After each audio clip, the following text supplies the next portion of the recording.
welcome everybody to the Die Hard Boxing Channel, DHB Episode 2, Round 2.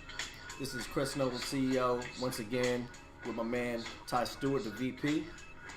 And we're here representing, want to make sure that we touch base on a fight that's upcoming. Is a mega fight for all boxing fans, all diehards.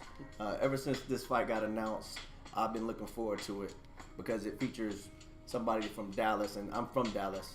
You know, Ty here, he's from the D.C. area, but, you know, he's adopted Dallas. I live in Dallas now. I'm here, bro. I'm here now. He really adopted the Dallas. I am from the Dallas. Right? Did you really pull that? Quote my man, bang. But anyhow, I like that. I'm all for this fight because it's two of the best. And this is what boxing needs. It means the best to fight the best. And this is what's going down. If you don't know who Errol Spence Jr. is, former Olympian, he is a great fighter. He sparred with Floyd Mayweather Jr.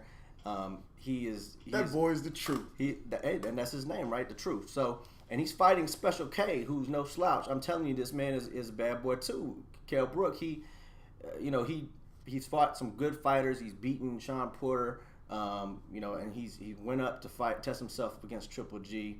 But more on that in just a second. Indeed. So basically, this is the fight that a lot of fans have been wanting to see. So Kell Brook versus Errol Spence Jr.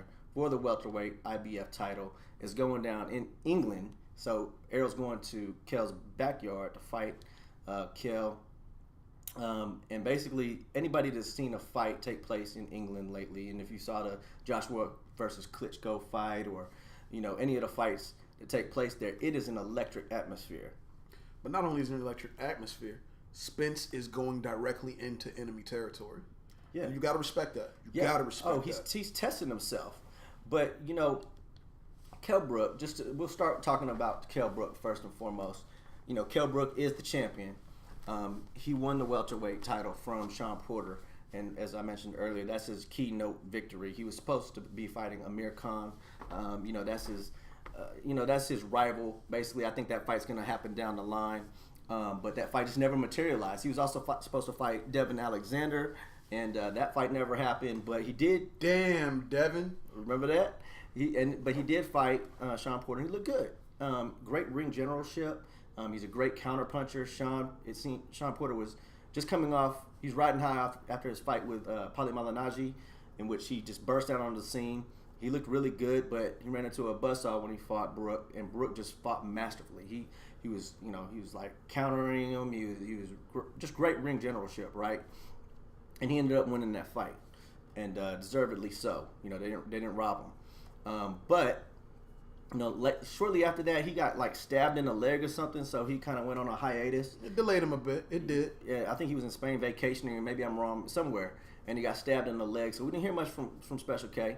But when he did come out on the scene, he went full force. The man has no fear at all. None at all, bro. Because who did he fight next? He fought Triple G. He went up 2 weight classes to fight a man that everybody had been ducking and dodging. Respect. Right? Yeah, definitely respect. He went and fought Gennady Golovkin, and you know what?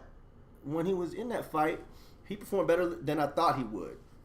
For a welterweight to go up to middleweight and basically be dominating a fight for the first few rounds, which he looked really good. He was boxing wonderfully. I think he gave the blueprint most definitely to Danny Jacobs. And when Danny Jacobs fought Triple G, he was boxing kind of in a similar fashion. And that's why that fight was so close. That's exactly why the fight was so close. So Kell is a good boxer. He's not to be underestimated. He is the champion, but.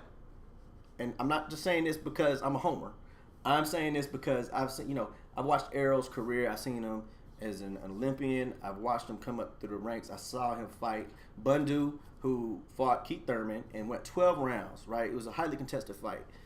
Well, I mean, it was a one-sided fight. Yeah, but exactly. It wasn't highly contested. It was a one-sided fight. But what I'm trying to say is he went the distance, and he did not go the distance with Errol Spence. Errol ended that fight spectacularly, just knocked him out. Man down. Right, most definitely. And it was strap season because after he did that, he just did this strap. I was like, yeah. Oh. Okay, so after that, what does he do? He goes and they let Chris Algieri out of the cage again. They should have just kept him in the cage. Should have kept him in the cage, bro.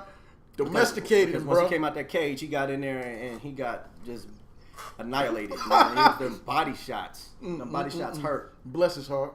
Bless his heart. So, and remember, and although he's a journeyman of sorts, he did beat, I think it was Alvarado, Was it Alvarado? Yes, it was Mike Alvarado. Okay, and then he also he also fought Pacquiao, right, as a journeyman, and Pacquiao knocked him down several times, but he couldn't finish several him. Was that 6 or 8? It was a lot of times, bro. It was a lot of times, man, but he couldn't finish him off, right? But guess who did finish him off? Errol Spence Jr. Yes, sir. And Errol did it in spectacular fashion, and so this is going to be a great fight. So now we're down to our predictions. We'll wrap this up in the next minute. Basically, here's my prediction for this fight. I think it's going to be great early on. I think Brook is going to have some early success. I think Errol is going to put some pressure on him. He's going to deliver some of those vicious body shots, and this thing is going to be over in 8 rounds. I'm calling it TKO victory for Errol Spence Jr. Strap season. And you know why I say that? Because GGG went up. He went up 2 weight classes to fight GGG. Yes, sir. He's dropping back down. I don't care. Everybody's saying he's in spectacular. He looks great physically, but I'm telling you right now, so did Roy when he dropped back down from fighting Ruiz to fight Antonio Tarver. And you saw what happened there. And De La Hoya, he looked great when he came back down in weight and tried to fight Pacquiao. There's something about that weight drain. There's something about within a year's time trying to cut all that excess weight and fight. I don't care how good you look. It's gonna, and especially when you're going up somebody that's gonna be attacking that body. And Errol is a phenomenal body puncher, so I really look for him to utilize that body attack. And like I said, I think it's gonna be over in round 8. You calling a round 8 TKO? I think it's going to be round 10, but I don't believe it's going to be the weight drain. I believe it's going to be the strength of those fists connecting with this man's body, and I believe with all my heart, Brook is going to get his orbital bone broken again. Spence hits that hard, bro. He does hit hard, and you know what? I wouldn't be surprised if it ends sooner. And you know, this is going to be his coming out party of sorts, I believe. The young lion is out there, bro. He hungry, man. It's man down. Strap season. We're going to leave it at that. Strap Die season. Hard Boxing. Be sure to catch us on Facebook at Die Hard Boxing. You can catch us on Instagram, Die Hard Boxing as well. And then our Twitter handle, Die Hard